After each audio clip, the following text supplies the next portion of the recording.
osadziwa kuti mawa libala chiyani.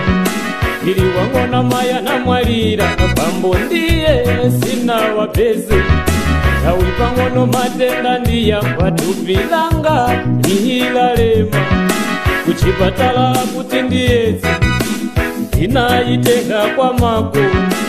Yomwe ndafa ilibe mankwala kumabe andilimbikitsa ati nditakukala zaka zambiri kula kusata malangizo. Wondisunga hamva ndiyezi andisamusa kunyumba kwawo.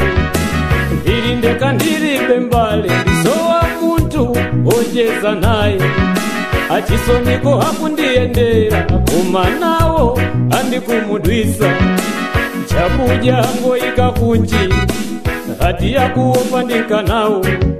Kukoitana ngoimba beru andiyika mugulu la nyama. Kanaziwa sindikana bado sana bado maiti kaenda tonse. Andiveka singwinjiri myendo nikama bwela azimva. Andimatapula pakamwa sonena sanga sipalisa ndendai. Andilemba chirembo pampumi ose wandiwana azinditawa.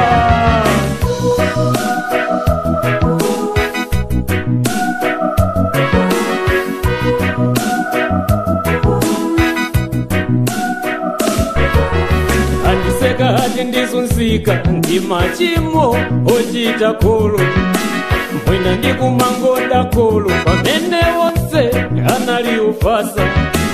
Mwina ndikumangotenga sambi mwina iwo zangaenda. Mwina mai analiufatsa koma soma nkagwirisa ntchito. Kuteka pambo analiufatsa koma malesala ndisomete. Ezi sichiwelewele choka pali njira zina zambiri. Nditokoza mabungwe onse amene akutengapo mbali. Kuuza odwala wosamala ndikuwapasa chilimbikiso.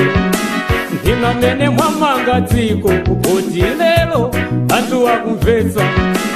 Ndikupempha mupitenso kwathu mukawauzewo ndisungawo kuti ndine muntu monga iwo.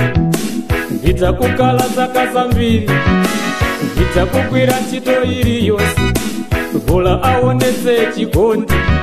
Andiveka singwinjiri myendo ndikamabwera azimva. Andimatapula pakamwa sonena sanga sipalisa ndendai.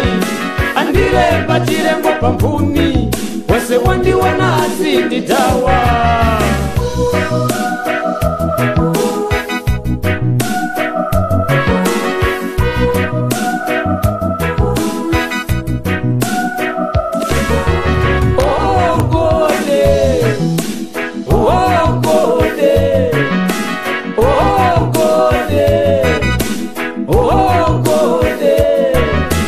Inakokoda yeziyo mwaini unakokoda masiye mwaini.